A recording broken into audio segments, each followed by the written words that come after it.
Assalamualaikum warahmatullahi wabarakatuh.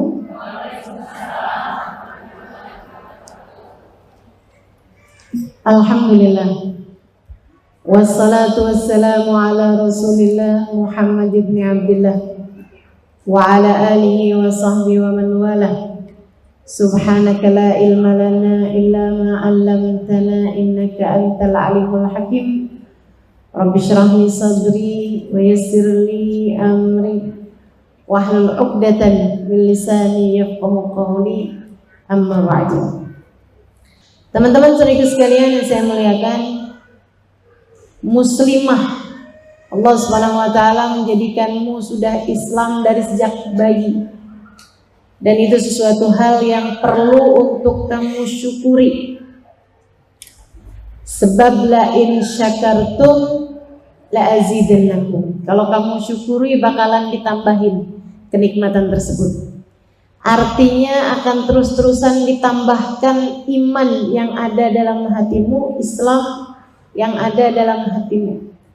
Sebagaimana doa seorang ulama, dia berdoa begini, Allahumma kama an'amta alaina bil Islam fazidna minhu, wa kama an'amta alaina bil iman fazidna minhu, wa kama an'amta alaina bil afiyah fazidna minha, wa kama an'amta alaina bil umur fabarik lana fi. Ya Allah, Engkau telah mengaruniakan kepadaku keislaman, tambahkanlah aku dengannya. Imannya biar nambah. Ya Allah, Engkau telah menganugerahkan kepada kami keimanan, tambahkanlah aku dengannya. Ya Allah, Engkau telah mengaruniakan kepadaku afiat, keselamatan, tambahkanlah aku dengannya. Ya Allah, Engkau telah mengaruniakan kepadaku umur, berkahilah aku di dalamnya. Alhamdulillah, Allah jadikan kita muslimah dari sejak kita bayi. Begitu keluar di atas muka bumi ini, orang tua kita membacakan azan di telinga kita, mengenalkan kepada kita, Allahu Akbar, Allahu Akbar, kata bapak kita di telinga kita. Karena memang telinga itu adalah organ tubuh yang pertama kali dibuka, sebagaimana ianya akan menjadi organ tubuh yang paling akhir ditutup. Sampai dengan orang mati itu, yang lain sudah tidak berfungsi, tapi telinga tetap berfungsi. Muslimkah bahkan yang tidak muslim sekalipun tetap berfungsi. Makanya Nabi ketika selesai perang Badar, Nabi memanggil-manggil nama orang-orang kafir Quraisy yang dulu suka mengganggu dan menyakiti Nabi Muhammad. Ya Aba Jahal, ya Umayyah bin Khalaf, sebutin nama-namanya Nabi Muhammad. Hal wajadtum ma wa'ada rabbukum haqqan faqad wajadtum ma adani rabbi wa haqqan. Apakah kalian mendapati apa yang dijanjikan Tuhan kalian benar? Karena aku telah mendapati apa yang dijanjikan Tuhanku benar. Sahabat nanya, Rasul, emangnya mereka dengar? Kata Nabi Muhammad, kita tidaklah lebih mendengar daripada mereka. Artinya mereka lebih dengar lagi. Kalau saya nih nggak pakai mic, mungkin yang di belakang nggak dengar. Tapi kalau mohon maaf kita semua mati, walaupun nggak pakai mic nih, yang di belakang-belakang dengar. Baik, teman-teman saya sekalian yang saya muliakan, kembali kepada kita nih sebagai muslimah, begitu lahir aja organ tubuh yang segera berfungsi di antara 5 panca indera itu adalah telinga, gitu kan. Itu subhanallah, kita udah langsung disampaikan Allahu Akbar, Allahu Akbar, Allah Maha Besar, Allah Maha Besar. Lagi nenangin banget itu teman-teman sekalian, nenangin banget gitu. Begitu keluar kan bayi nangis. Ada nggak di sini yang begitu keluar ketawa gitu, atau bersin gitu keluar asyik? Ya nggak ada ya. Gitu keluar kan anak pasti nangis gitu. Tahu kenapa? Takut. Kenapa anak ketika keluar dari rahim ibunya nangis? Karena dia takut dengan sesuatu hal yang baru, dengan sesuatu yang tidak nyaman, Biasa di dalam perut ibunya hangat, biasa dalam perut ibunya serasa didekap gitu. Begitu keluar, ya ampun gede banget nih gitu. Takut, nangis. Teman-teman sekalian, makanya segera diazanin sama bapak. Allahu Akbar. Anakku sayang, jangan takut. Bersama dengan kita ada Allah yang Maha Besar. Kamu takut, bapak juga takut. Takut gak bisa biayain sekolah. Takut nanti kamu susah nyari jodoh. Takut dengan kehidupan di depan. Tahu-tahu tahun 2019, tahun 2020 ada PPKM. Siapa sangka? Takut. Akan tetapi Allahu Akbar, bersama dengan kita ada Allah yang Maha Besar. Asyhadu an la ilaha illallah. Anakku sayang, kendali hidupmu tidak berada padaku orang tuamu. Akan tetapi kendali hidupmu ada pada Allah. Ketahuilah nak, tidak ada Tuhan kecuali asyhadu anna Muhammadar Rasulullah. Ketahuilah anakku sayang, pimpinanmu dalam kehidupan, imammu dalam kehidupan, yang kamu ikuti dalam kehidupan, kiblat ruhmu dalam kehidupan di atas muka bumi ini adalah bagindamu Nabi besar Muhammad sallallahu alaihi wa ala alihi wasallam. Masya Allah, begitu agung. Jadi begitu kita keluar aja udah Allah Subhanahu wa taala pastikan kita muslim, kita mukmin. Alhamdulillah. Makanya kenapa kita ini nggak perlu syahadat lagi ketika balik? Ada nggak yang begitu mens gitu kan? Ayo dibaiat syahadat. Asyhadu an la ilaha illallah, asyhadu anna Muhammadar Rasulullah. Nggak pakai teman-teman. Kenapa gitu? Karena kita sudah dari lahir sudah dibaiat dengan azan yang disampaikan oleh ayah kita, orang tua kita. Alhamdulillah, nikmat besar Allah menjadikan kita muslimah. Allah menjadikan kita beriman, enggak laki-laki, enggak perempuan. Nikmat besar, kepada perempuan jauh lebih besar lagi. Kenapa gitu? Karena sebelumnya kita ini berada dalam masa gelap, dianggap sebagai bangsa nomor 2. Perempuan ini dulunya dianggap bangsa nomor 2, kalau enggak malah nomor 17. Kayak gak dianggap gitu. Bahkan dijadikan setengah barang. Manusia ini, perempuan ini dijadikan sebagai komoditas. Makanya kalau sekarang ini orang-orang berusaha menjadikan perempuan sebagai komoditas, hanya sebagai, paham maksud saya komoditas, barang jualan gitu buat kaum laki-laki. Kamu tidak sedang menuju kepada kemodernan, kamu sedang menuju kepada keterbelakangan. Kalau untuk pakai pakaian seksi dilihat sama laki-laki, kemudian mereka menjadi naik birahi, itu kemunduran, teman-teman. Kemunduran.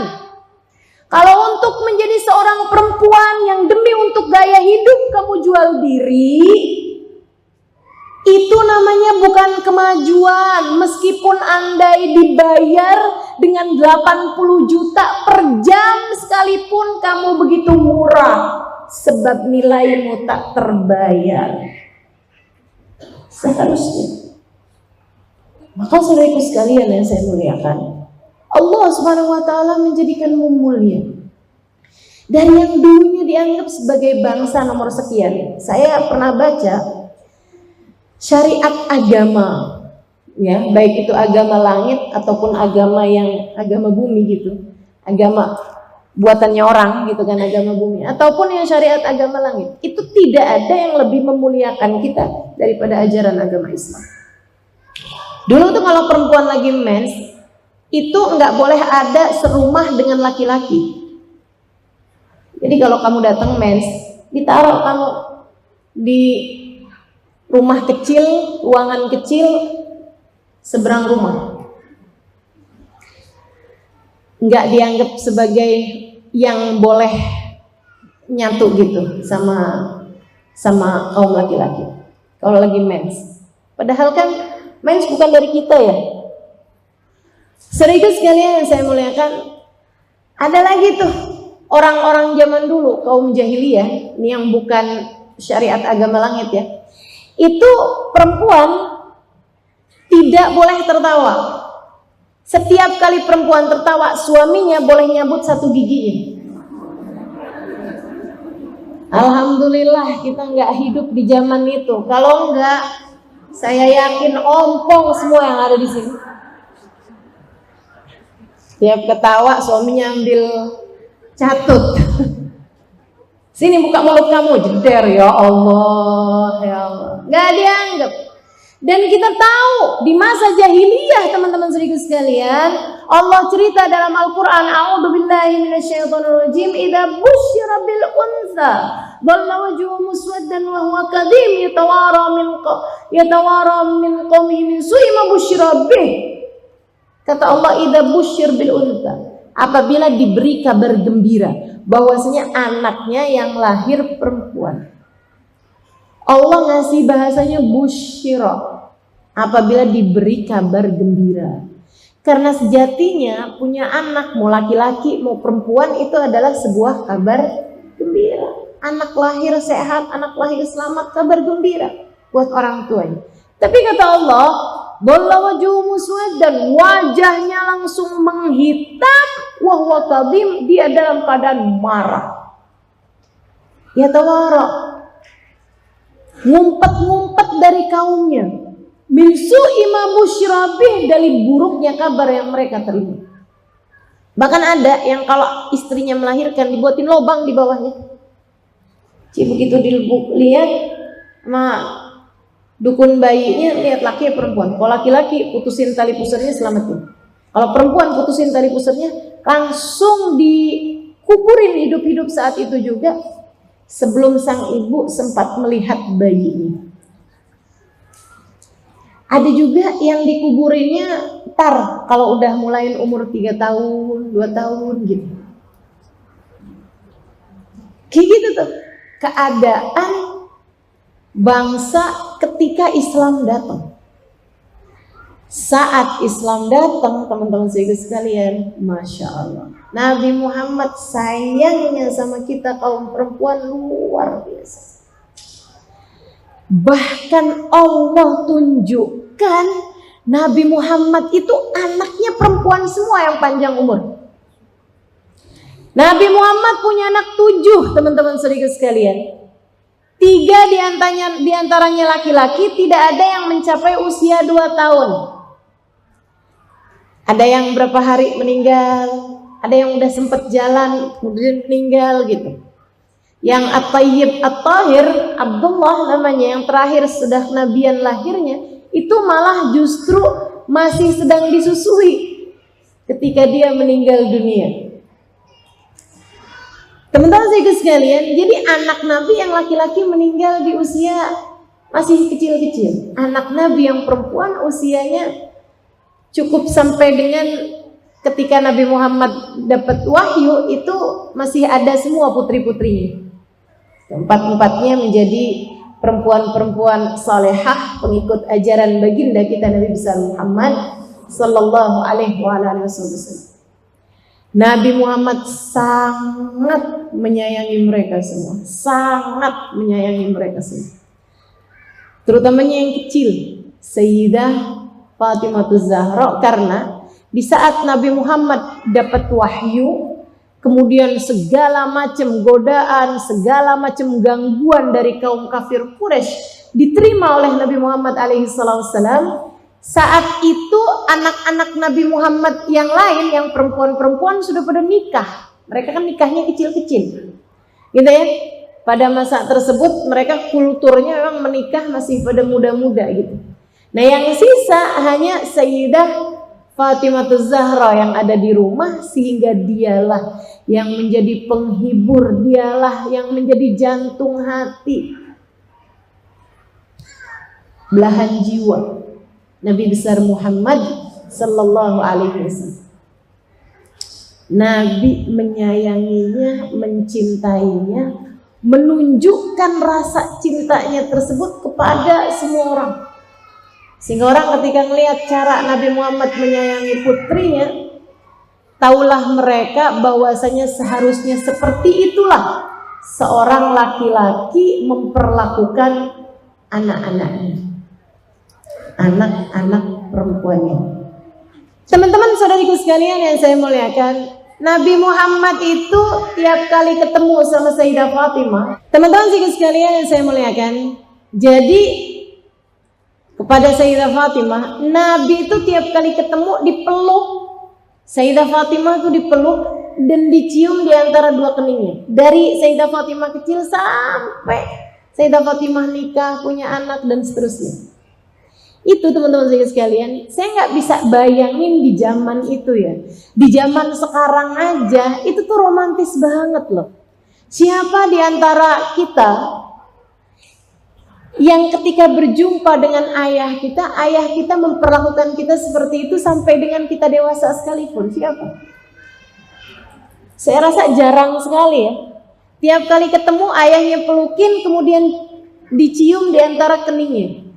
Nabi Muhammad berbuat itu di zaman di mana anak-anak perempuan dibunuh hidup-hidup. Di zaman di mana perempuan nggak boleh ketawa. Nabi pelukin anaknya, Nabi ciumin keningnya, Masya Allah. Bahkan Nabi punya kode-kode sama Sayyidah Fatimah itu. Sayyidah Fatimah baru ngetuk pintu berapa kali aja Nabi udah langsung tahu kalau itu adalah ketukan putrinya Fatimah. Demikian pula dengan Nabi Muhammad kepada Sayyidah Fatimah.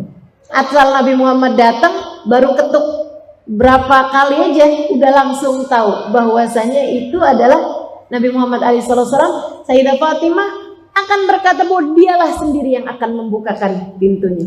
Ada anaknya atau suaminya Ali gitu ya, mau bukain pintu, jangan. Itu adalah ayahku Nabi Muhammad SAW. Biarkan aku sendiri yang membukakan pintu. Masya Allah. Dari perlakuan, bahkan juga dari ucapan. Nabi itu ucapannya kepada Sayyidah Fatimah romantis banget teman-teman. Salah satu ucapan yang paling romantis, Fatimah bid'atun minni. Kata Nabi Muhammad, Fatimah bagian dariku. Semacam separuh aku Fatimah. Siapa di antara kita yang ayahnya pernah ngomong begitu kepadanya? Atau bahkan gini deh, siapa di antaramu yang sudah bersuami, yang suaminya berkata seperti itu kepada putri-putrinya? Nabi Muhammad berkata seperti itu kepada putrinya. Karena Nabi Muhammad menganggap Sayyidah Fatimah begitu berharga, begitu berarti. Fatimah ummu abiha, kata Nabi Muhammad SAW. Fatimah adalah ibu bagi ayahnya. Fatimah adalah ibu bagi ayahnya, abiha. Teman-teman sedikit sekalian, seolah-olah Nabi bilang, memilikimu wahai Fatimah mencukupi aku. Aku kayak punya anak juga, kayak punya ibu juga gitu. Tempat aku bisa bercerita apa aja, tempat aku bisa menghibur diriku, tempat aku bisa bersandar, memandang wajahmu, membuat hatiku tenang. Fatimah ummu abiha, ibu bagi anaknya. Nabi menganggap perempuan begitu berharga, dan itu ditunjukkan dengan keberadaan perempuan-perempuan di sekitarnya. Bagaimana Nabi Muhammad memperlakukan istrinya. Ya Allah, teman-teman sedikit sekalian, tuh romantisnya cowok-cowok zaman sekarang. Agak ada papanya sama Nabi Muhammad alaihissalam. Gak ada papanya. Nabi itu memanggil Aisyah, ya Aish, wahai hidupku. Siapa coba di antaramu yang sama suaminya dipanggil begitu?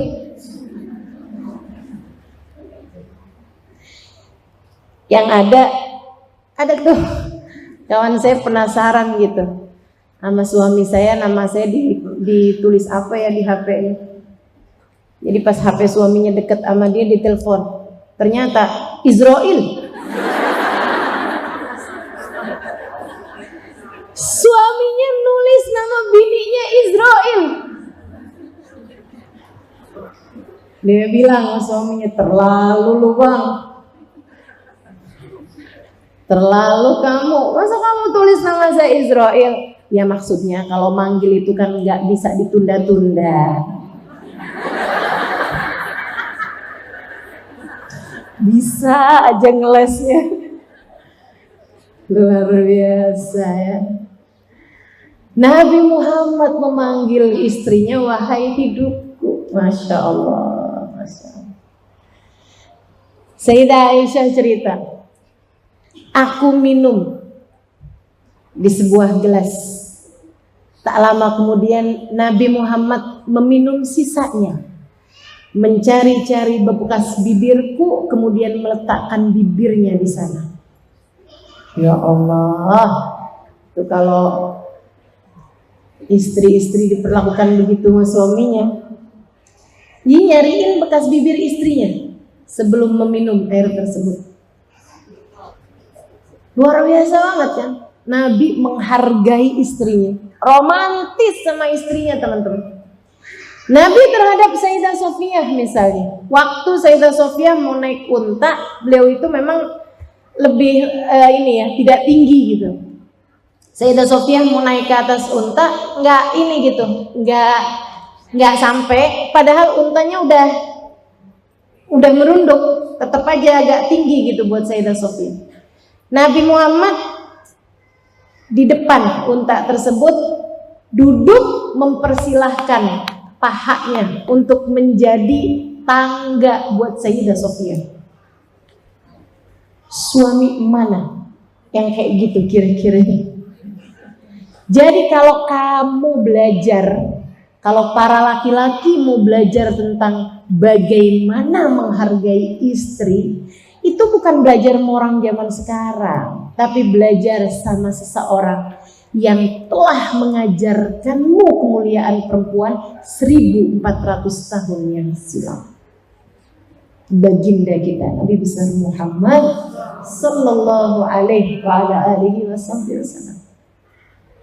Sayyidah Aisyah tuh cerita, Nabi Muhammad tuh sering banget mengulang-ulang Al-Quran sedangkan kepalanya bersandar di bahuku atau di pangkuanku.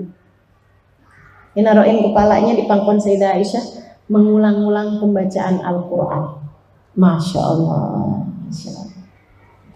Begitu menghargai perempuan. Jadi gak ada ceritanya dalam Islam tuh perempuan dianggap sebagai bangsa nomor sekian. Kalau orang menganggap dalam Islam nih perempuan ada diskriminasi gitu, terdapat diskriminasi kayak semacam penurunan hak bagi perempuan. Kita bicara tentang emansipasi wanita, persamaan hak dan derajat kaum wanita dengan kaum laki-laki, dan itu tidak ada dalam Islam. Kamu belajarnya kurang lama, kamu ngajinya kurang panjang. Jangan-jangan selama ini kamu baru cuman pesantren kilat doang, atau bahkan ngaji dan Mbah Google. Belajar Qur'annya dari terjemahan Qur'an, ya nggak kena teman-teman, nggak kena, nggak bisa begitu.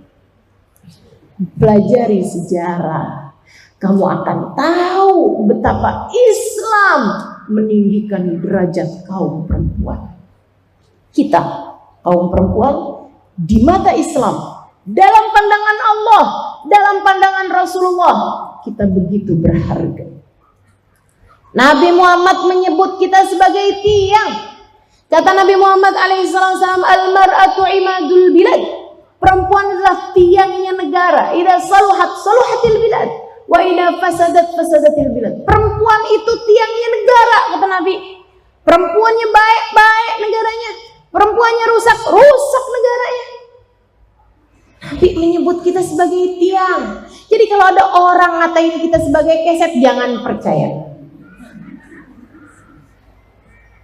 Kalau ada orang anggap kita sebagai keset, jangan percaya. Nabi menyebut kita sebagai tiang. Kenapa tiang? Sebab seluruh yang ada dalam bangunan kepadanya bertumpu. Perempuan tuh. Semua urusan dalam rumah tangga tumpuannya sama perempuan.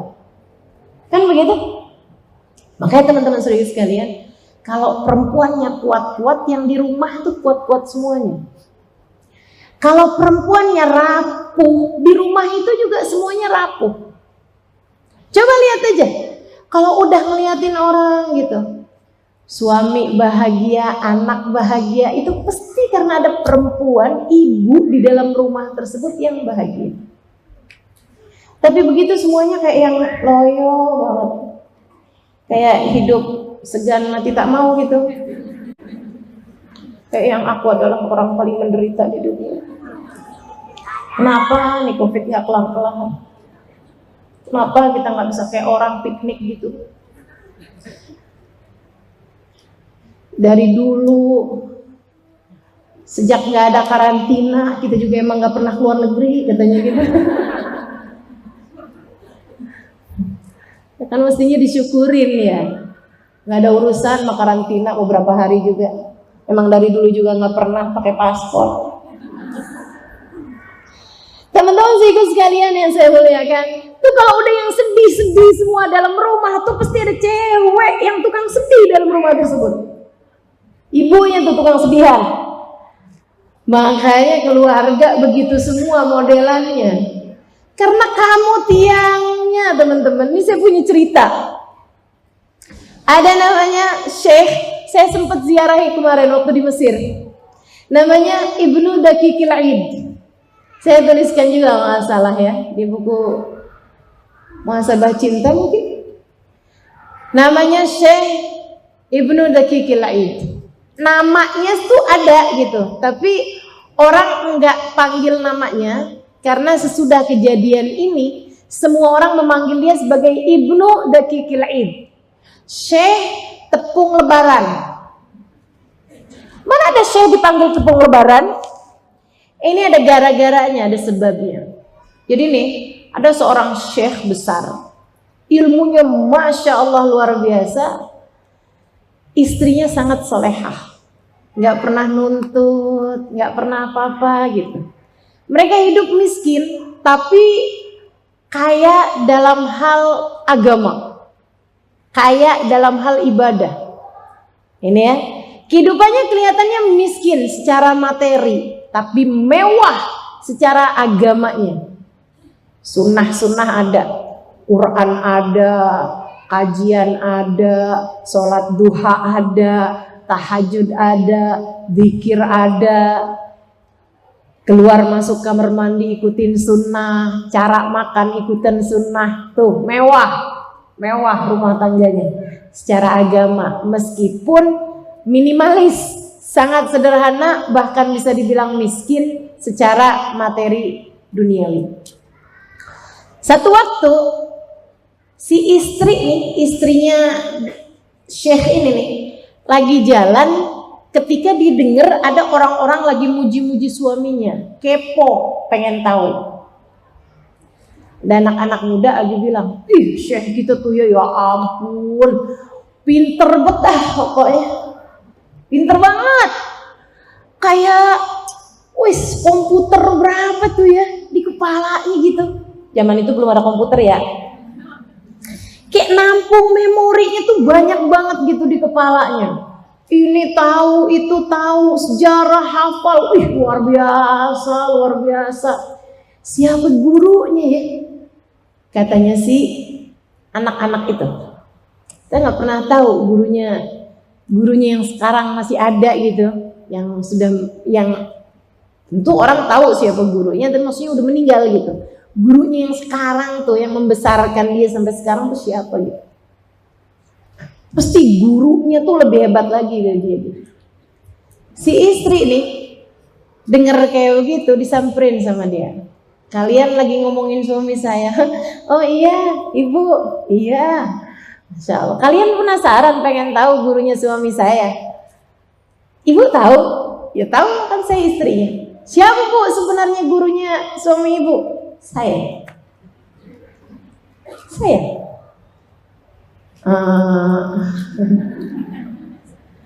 Kalau kalian nggak percaya, ntar tungguin ya. Kalau hari raya sholat id, saya nggak mau ngajarin khutbahnya.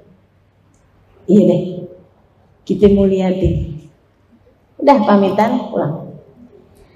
Sepanjang Ramadan tuh suaminya ngajar juga, ngimamin sholat id, sholat taraweh, sholat apa segala macam gitu. Tapi orang-orang pada nungguin nih kalau ini khutbah, gurunya nggak mau ngajarin dia, istrinya nggak mau ngajarin dia gimana keluarnya gitu. Masuk masuk puasa, istrinya yang biasanya nggak pernah minta apa-apa sama suaminya, mulai bilang, Bang, disebutin anaknya gitu ya, kemarin tuh pulang dari rumah temennya, dia cerita katanya habis makan kue enak dah Bang. Saya udah belajar cara bikinnya. Ntar kalau mau lebaran kasih saya tepung ya Bang. Saya mau bikin kue lebaran. Oh iya. Subhanallah, emang kebetulan ya. Itu di masa-masa lebaran, di masa-masa puasa, nggak dapat rezeki lebih buat beli tepung lebaran. Memang semiskin itu mereka. Jadi nggak keburu-keburu buat beli tepung lebaran, cuman keburunya buat buka sahur gitu aja.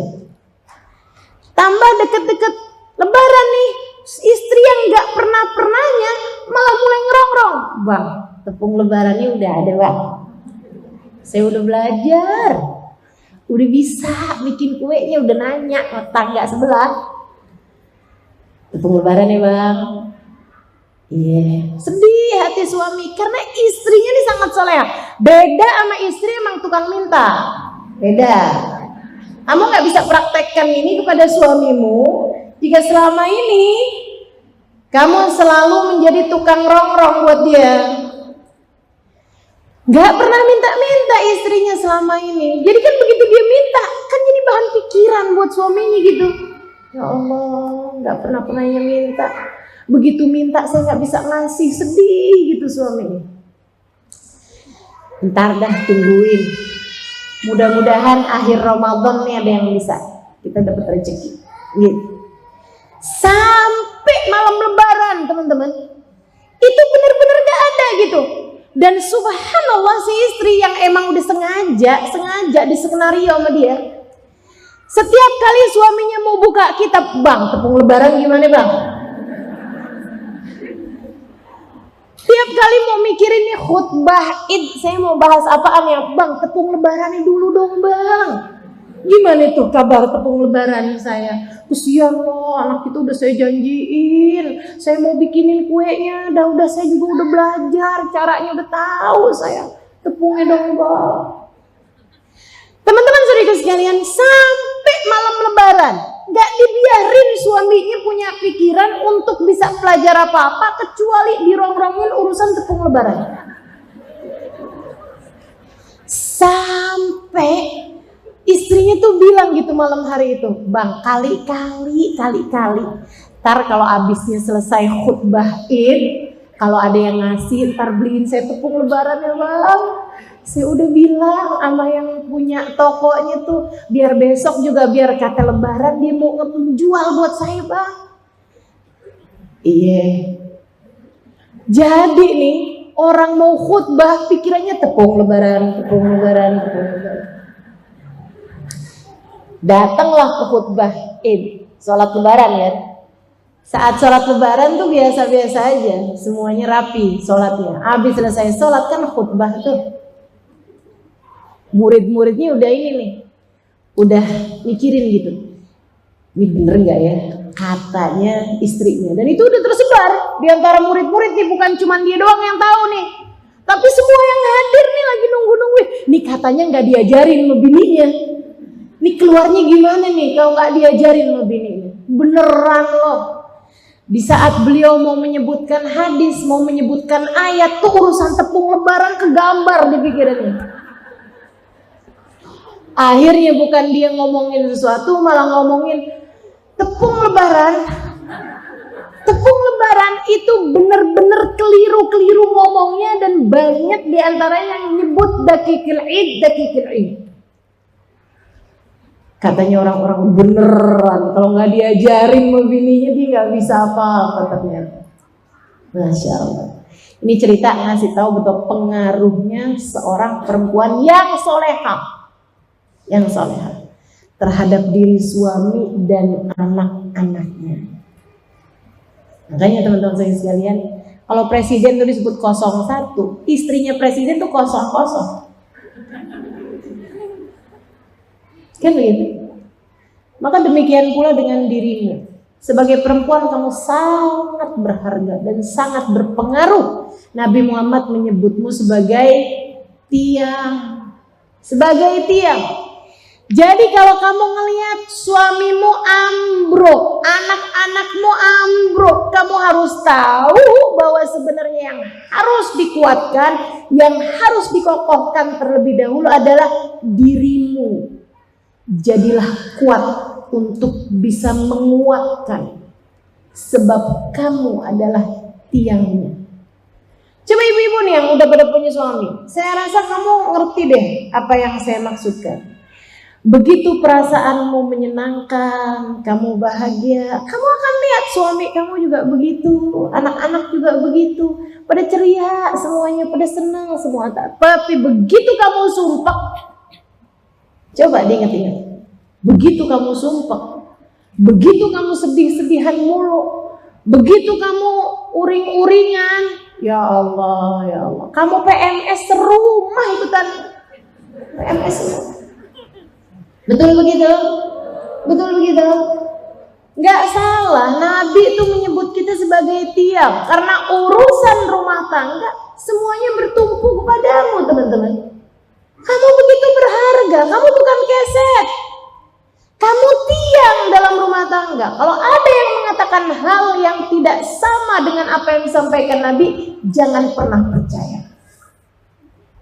Kamu adalah tiangnya. Begitu kata Nabi kita Muhammad sallallahu alaihi wasallam. Makanya sama Allah perempuan ini didesain untuk bisa mengerjakan beberapa hal sekaligus. Otak perempuan nih bisa mengerjakan berbagai macam hal secara sekaligus, teman-teman saya sekalian. Nggak lihat tuh betapa multitaskingnya perempuan-perempuan itu. Jam-jam segini nih kalau ada di rumahnya, sambil buka radio, buka TV juga, sambil masak, baju sebagian udah masuk ke mesin cuci, gendong anak. Itu ya ampun, berapa kerjaan tuh yang dia lagi kerjain. Segitunya yang ada di TV nyambung loh. Ngerti dia lagi ada gibah apa yang ada di TV. Dia paham. Abis itu ada telepon bunyi, dia bisa ngangkat. Abis itu ngomongin yang ada di TV. Gosip sama temennya. Berapa pekerjaan sekaligus yang dia sedang kerjakan. Makanya sampai-sampai saya pernah dikasih tahu ya, bahwasanya kalau kamu ngobrol sama anak laki-laki, sama orang laki-laki, dia sambil mengerjakan sesuatu, jangan percaya dia nggak mendengarkan. Ada anakmu sambil mainan game, laki-laki gitu ya, sambil main game dia, kamu bilangin dia gitu, ngomongin dia gitu, jangan percaya, dia nggak dengerin kamu, dia konsentrasi pada satu hal. Tapi kalau anak perempuan, kamu ngajakin ngobrol dia sambil ngegambar, biarin, nggak apa-apa. Anak perempuan sambil gambar gitu kan, kita sambil ngomongin dia gitu, nggak apa-apa, dia akan masuk. Makanya saya kalau hadir ngaji gitu, ada anak perempuan dia sambil ngapain gitu, saya tahu dia sedang mendengarkan saya. Kenapa gitu? Itu perempuan tuh, antara tangan sama kepala nggak harus nyambung. Tangan ngerjain apa, kepala ngerjain apa itu dia bisa. Kalau laki-laki rada susah. Teman-teman saya sekalian, keseimbangan otak kanan sama otak kiri. Siapa yang desain seperti itu? Allah Subhanahu wa ta'ala. Karena tahu bahwa perempuan adalah tiangnya. Kamu berharga dalam pandangan Allah. melaksanakan visi misi kehidupan yang begitu berharga. Karenanya Allah Subhanahu wa taala mendesainmu dengan luar biasa. Saudariku sekalian yang saya muliakan, Nabi Muhammad sallallahu alaihi wasallam ketika kamu jadi anak, ketika kamu anak, Nabi menganggapmu begitu berharga. Saya kalau ingat-ingat ini ya, ngeliatin ya Allah, sebagai perempuan nih kita nih berkelas surga. Sebagai perempuan, Nabi Muhammad itu menempatkan kita itu kelasnya kelas surga. Kalau jadi anak, kata Nabi Muhammad, man kanat lahu thalas jawari kanat lahu itqun minan nar. Siapa di antara kalian kaum laki-laki yang punya 3 anak perempuan, ketiganya kalian besarkan, kalian didik sehingga menjadi perempuan-perempuan solehah, ketiga anak tersebut akan menjadi penghalang orang tuanya dari api neraka. Kalau ngalangin orang tuanya dari api neraka, artinya membawa masuk mereka kemana? Ke surga. Ketika anak perempuan, mereka akan memapah orang tuanya menuju surga. Sebagai anak perempuan, kamu adalah bidadari-bidadari kecil yang menarik tangan orang tuamu menuju surga. Kalau kamu jadi istri, surganya pindah ke wajahmu. Kata Nabi Muhammad, ad-dunya mata' wa khairu mata'iha al-mar'atu salihah. Surga dunia ini ada surganya, ada sekeping surga-surga di bumi, kata Allah. Bumi ini ada kesenangan-kesenangannya, ada surga-surganya, ada nikmat-nikmatnya. Wa khairu mata'iha, dan sesurga-surganya bumi, seindah-indahnya kenikmatan di dunia adalah istri yang solehah. Istri yang solehah adalah sekeping surga Allah di atas muka bumi. Ketika kamu jadi ibu, surganya turun ke bawah telapak kakimu. Kamu seret kemanapun kamu pergi. Al jannatu tahta aqdamil ummahat, surga berada di bawah telapak kaki ibu. Kurang apa Islam menempatkanmu sebagai seorang perempuan? Masya Allah. Ustazah, tapi emang bener kayak gitu? Bener. Ini yang saya sampaikan nih bener, teman-teman saudara sekalian. Jelas kok hadisnya, jelas kok ayatnya. Kata Allah Subhanahu wa taala, saya baca ayat ini dan air mata saya menderas, teman-teman saudara sekalian. Kata Allah Subhanahu wa taala, a'udzu billahi minasyaitonir rajim, wa'ashiruhunna bil ma'ruf fa in karihtumuhunna fa'asa an takrahu syai'an wa yaj'alullahu fihi khairan katsiran. Sadaqallahul adzim. Kata Allah, wa'ashiruhunna bil ma'ruf. Wahai kaum laki-laki, istrimu pergaulilah dengan cara yang baik. Istrimu perlakukanlah dengan cara yang baik-baik. Yang baik sama istri kamu. Siapa yang bilang? Allah Subhanahu wa taala kepada kaum laki-laki. Allah bilang, wahai kaum laki-laki, yang benar sama istri kalian. Yang benar sama istri kamu. Fa in karihtumuhunna, andai kamu benci sama dia, andai kamu gak cinta sama istri kamu sekalipun, jangan jahat sama dia, perlakukan dia dengan baik.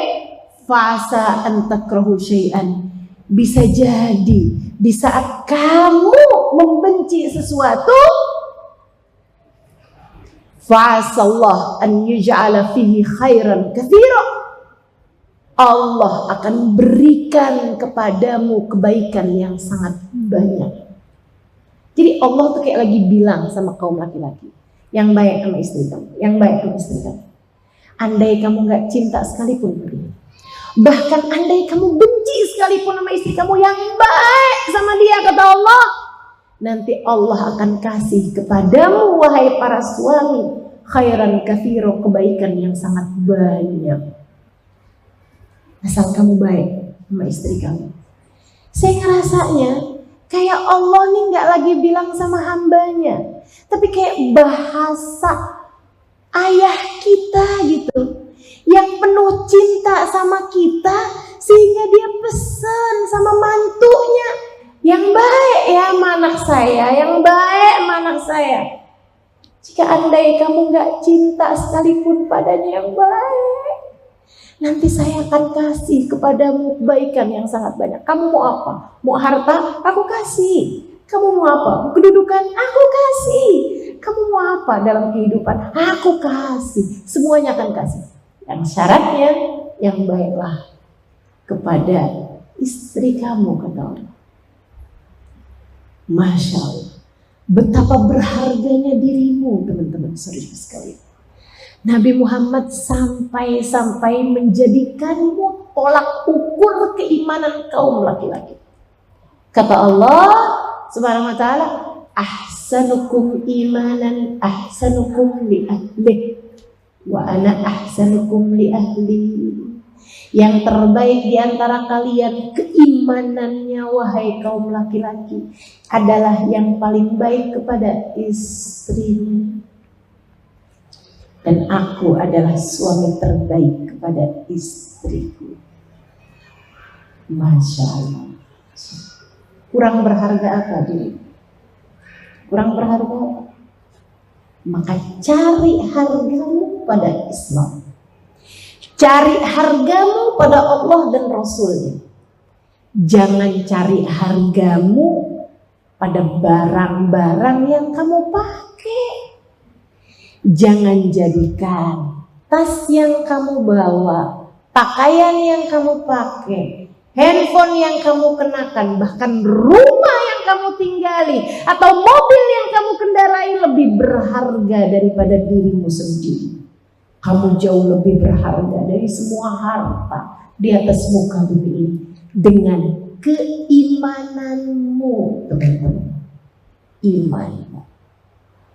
Jika dalam hatimu ada Allah dan Rasulnya, jika kamu menjadi hamba Allah yang salehah, maka kamu menjadi tak bernilai dengan apapun.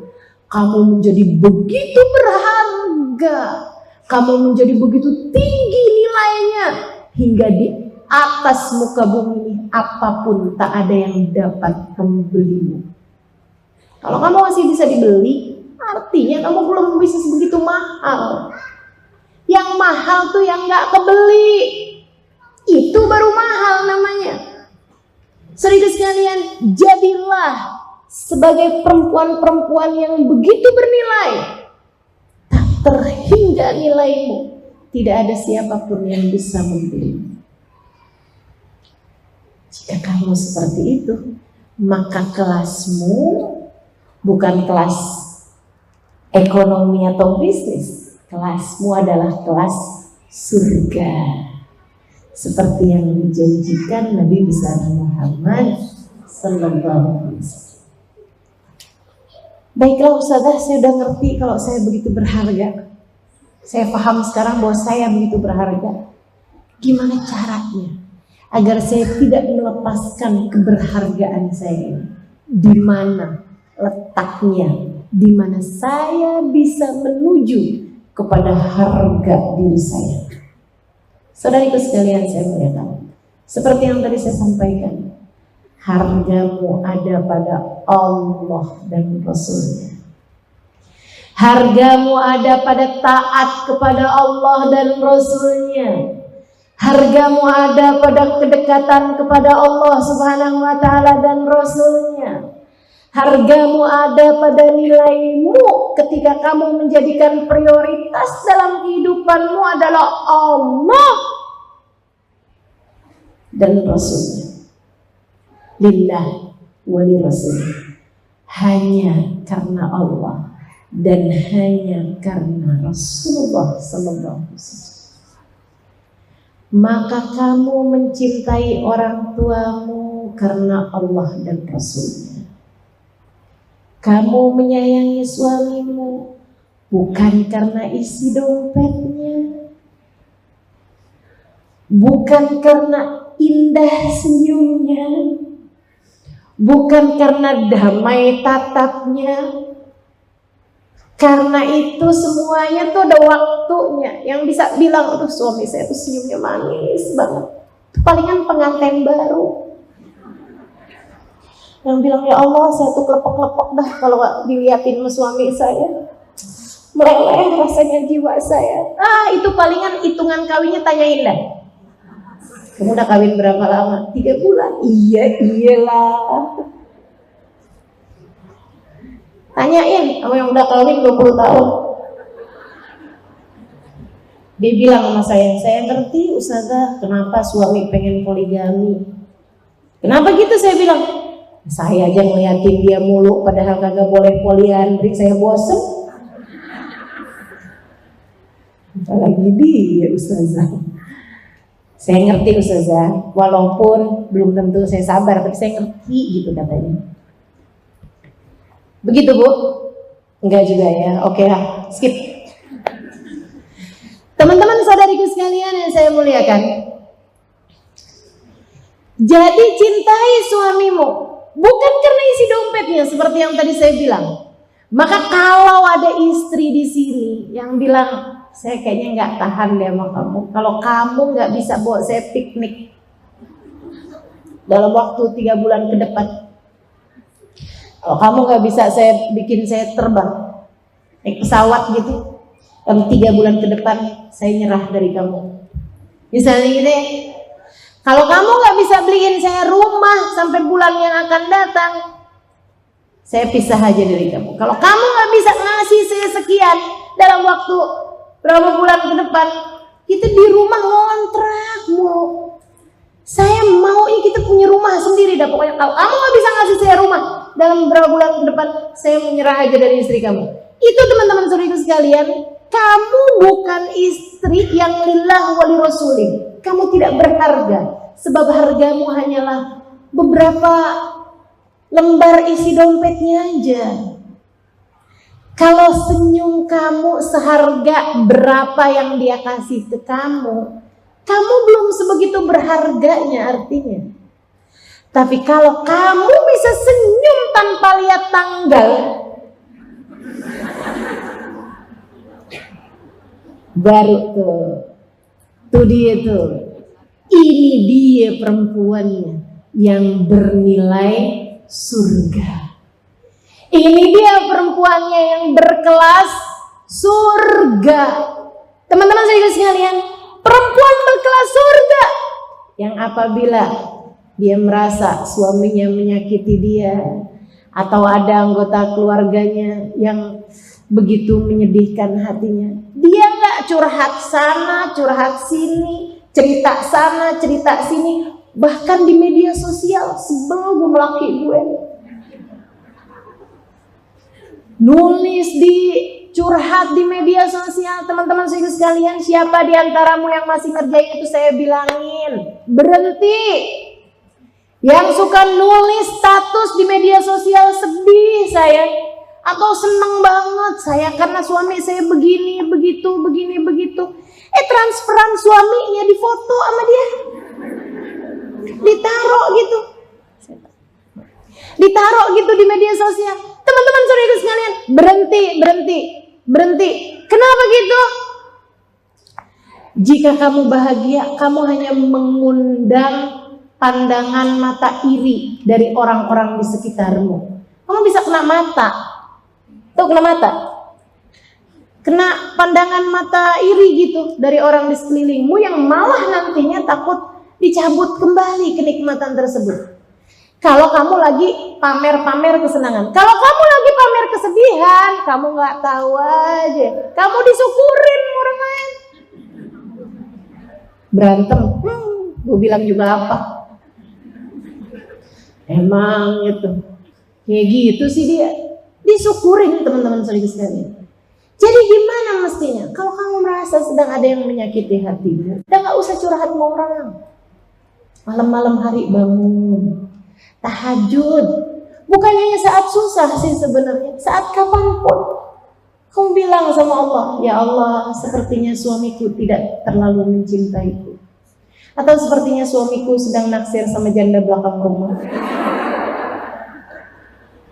Tapi saya paham ya Allah, hati manusia dapat berbolak-balik sebab hatinya berada dalam kuasa-Mu. Ya Allah, jika Engkau jadikan hati manusia rasanya dapat berbolak-balik, aku minta padamu ya Allah, tetapkan hatiku selalu dalam keimanan kepadamu. Teman-teman sekalian, saya selalu menyampaikan kepada semua istri-istri yang suka surhat sama saya urusan suaminya sedang berpaling hati, saya bilang, jika ada hati seseorang berpaling darimu, itu adalah cara Allah untuk mengenalkan cintanya yang sejati padamu. Allah kayak lagi mau bilang, tuh cinta suamimu yang kamu kejar mati-matian dapat begitu mudah berpaling darimu. Tapi cintaku, selagi kamu tidak meninggalkanku, cintaku akan selalu tertuju padamu. Jadilah perempuan berkelas surga.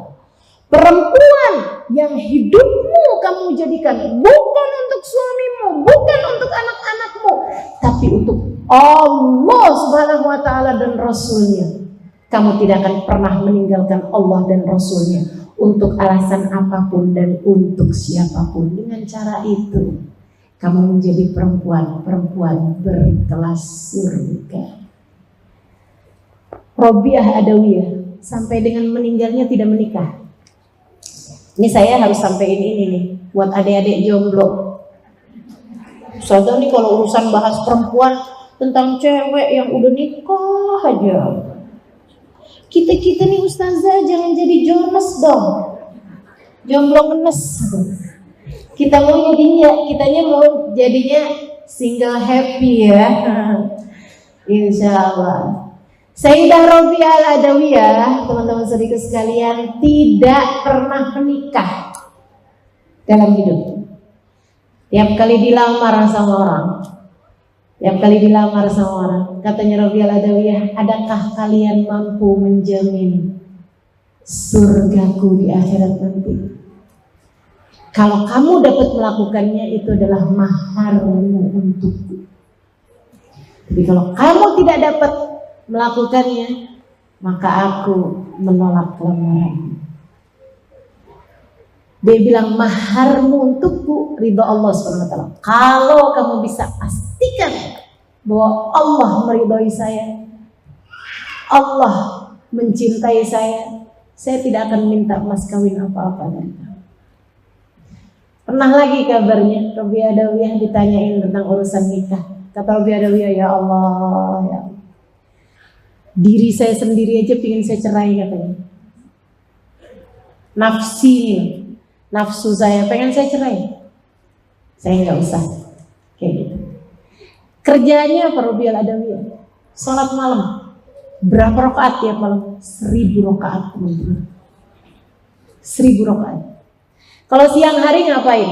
Di belakang rumahnya. Ngapain? Bangun kuburan. Saya udah pernah sampai ke sana. Dulunya tempat yang dibuat sebagai galian sama Robiah Adawiyah. Robiah menghatamkan Al-Quran di sana. Berapa kali? 1000 kali hataman yang sudah beliau hatamkan di dalam tempat yang kelak akan menjadi kuburnya. Masya Allah. Sayyidah Robiah Adawiyah, cintanya kepada Allah menjadikannya berkata, "Idza sahal wuddu ya habibal qalbi, fakullu ma fawqa turabi turabu." Jika benar cintaku padamu, wahai kekasih hati, maka semua yang ada di atas bumi ini adalah bagian dari dalam bumi juga. Tidak ada bedanya antara mereka hidup atau mati. Semuanya adalah debu di hadapanku, ya Allah. Masya Allah. Ucapan Robiah yang terkenal, jika aku beribadah hanya karena surga, ya Allah, jangan halangkan aku, jangan masukkan aku di dalamnya. Jika engkau tahu aku beribadah hanya karena takut neraka, masukkan aku di dalamnya. Akan tapi engkau tahu ya Allah, aku beribadah hanya karena cinta padamu, maka jangan halangkan aku dari perjumpaan denganmu ya Allah. Maka teman-teman sekalian, yuk jadi hamba yang dekat dengan Allah SWT. Disitulah nilaimu. Benahi sholatmu, benahi zikirmu. Milikilah zikir. Tiap habis sholat jangan ditinggal. Subhanallah 33 kali, Alhamdulillah 33 kali, Allahu Akbar 33 kali. Jangan ditinggal. Sebisa mungkin gitu.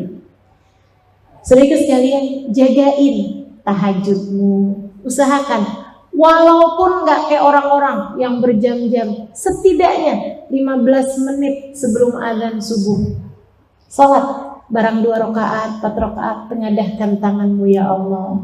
Sesiapapun bisa meninggalkanku di atas muka bumi, akan tetapi Engkau ya Allah, aku harap tidak akan pernah meninggalkanku.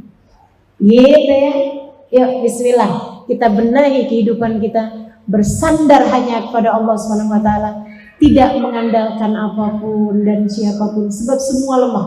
Jangan andalkan harta, jangan andalkan ilmu, jangan andalkan suamimu, jangan andalkan anak-anakmu, jangan andalkan kecantikanmu, semuanya lemah, semuanya sirna. Andalkan saja Allah SWT dalam kehidupanmu. Jadilah wanita-wanita berkelas surga, sebab wahai muslimah, engkau begitu berharga.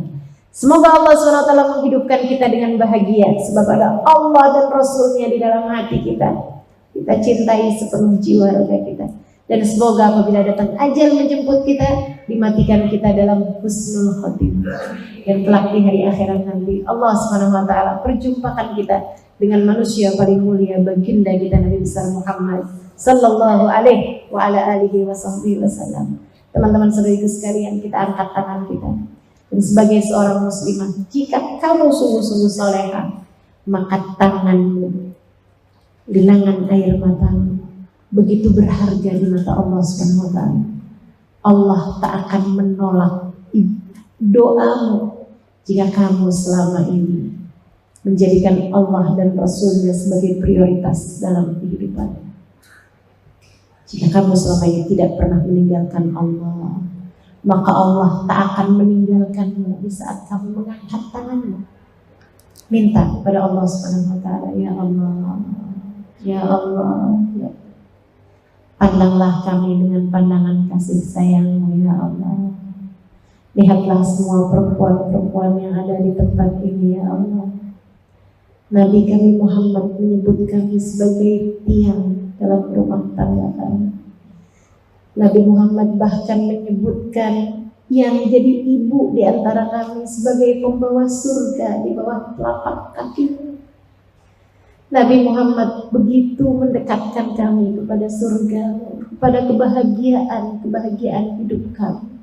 Ya Allah, pandang semua perempuan yang ada di tempat ini ya Allah. Taruhkanlah kekuatan dalam hatinya, taruhkan keimanan dalam hatinya, taruhkan Islam yang besar dalam hatinya, iman yang kokoh dalam hatinya. Ya Allah, pandang semuanya ya Allah, angkat kesedihannya ya Allah. Jika Engkau lihat di antara kami perempuan-perempuan yang selalu saja bersedih karena sesuatu atau karena seseorang, ya Allah, ya Allah, ya Allah. Sesudah hari ini, jadikanlah kesedihan mereka semua adalah karena takut terhadap murka-Mu ya Allah. Jadikanlah kesedihan mereka adalah dosa-dosa yang telah mereka perbuat ya Allah. Jadikanlah kesedihannya adalah karena khawatir Engkau meninggalkan dan tidak meridhoinya ya Allah. Jadikan kesedihannya adalah ketakutan terhadap api neraka-Mu ya Allah. Allahumma ya Allah, pandanglah semuanya dengan pandangan kasih sayang-Mu. Rahmatilah semuanya ya Allah, kasihanilah semuanya ya Allah. Jadikan hatinya kuat untuk menanggung segala beban, sebab dia paham bahwa semua beban kehidupannya seharusnya hanya ditumpukan kepadamu ya Allah, hanya disandarkan kepadamu ya Allah. Fahamkan makna la haula wa la quwwata illa billahil aliyyil azim kepada kami semua yang berada di tempat ini ya Allah, sehingga kami tidak mengandalkan apapun dan siapapun selainmu, sebab kami faham bahwa sumber segala kekuatan untuk mendatangkan kebaikan atau mencegah dari kemudaratan hanyalah milikmu saja ya Allah. Allahumma ya Allah, ya Allah, ya Allah. Jika kau lihat dalam hati-hati kami terdapat cinta yang besar terhadap dunia, terdapat cinta yang besar terhadap seorang makhlukmu ya Allah, yang menghalangkan kami dari mencintaimu seutuhnya, kami mohon padamu ya Allah, ya Allah, ya Allah. Angkatlah perasaan itu darinya ya Allah, gantikanlah dengan cinta padamu dan cinta kepada baginda Nabi Muhammad memenuhi seluruh ruang hati kami ya Allah. Allahumma ya Allah, taruhkan kesabaran, kesyukuran, keikhlasan, qanaah, tawadhu dalam hati kami ya Allah. Letakkanlah segala sifat-sifat baik dalam jiwa kami ya Allah. Karuniakanlah kepada kami kemampuan untuk berakhlak mulia. Kami mohon padamu ya Allah, ya Allah, ya Allah. Pandang kami semuanya ya Allah. Pandang lisan-lisan kami ya Allah. Jadikan lisan kami lisan yang terjaga. Hentikan kami ya Allah dari membicarakan aib orang lain. Sibukkan lisan kami menyebut namamu. Sibukkan lisan kami membaca firman-Mu. Sibukkan lisan kami menyebut-nyebut nama kekasih-Mu Muhammad. Sebutkan lisan kami bersolawat padanya. Sebutkan lisan kami memuji-mujinya. Sibukkan lisan kami untuk mengagungkan-Mu dan mengagungkannya ya Allah. Allahumma ya Allah, jagakanlah mata kami, tangan kami, perut kami, farji kami, kaki kami.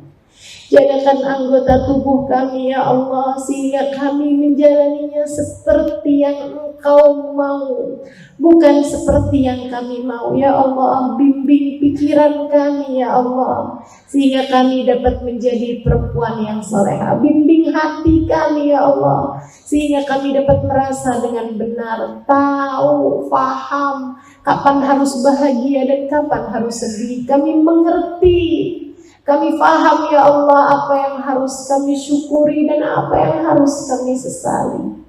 Allahumma ya Allah, ya Allah, ya Allah. Kami paham mana yang musibah, mana yang berkah. Allahumma ya Rabbi ya Allah, bimbing kami di kehidupan kami, sebab kami tidak cukup pandai, sebab kami tidak cukup mengerti menjadi hamba-Mu yang Kau mau. Dekatkan kami dengan orang-orang salehah. Hadirkan kami di majelis-majelis ilmu yang mendekatkan kami padamu dan kepadanya. Allahumma ya Allah, apabila datang ajal menjemput kami, matikan kami dalam husnul khotimah. Sambut kami dengan rahmat-Mu ya Allah.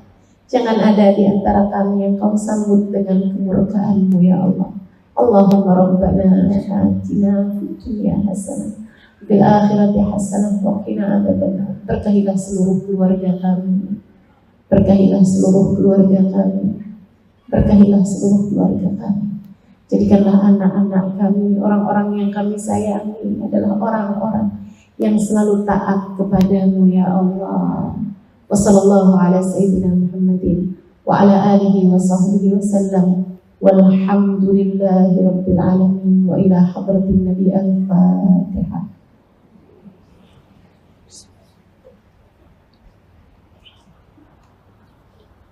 Iyyaka na'budu wa iyyaka nasta'in. Ihdinas siratal mustaqim. Siratal ladzina an'amta 'alaihim ghairil maghdubi 'alaihim waladdallin. Amin. Taqabbalallahu minna wa minkum. Taqabbal ya karim. Terima kasih atas segala perhatiannya. Kurang lebih mohon maaf. Billahi taufiq wal hidayah wal 'afwu minkum. Assalamualaikum warahmatullahi wabarakatuh.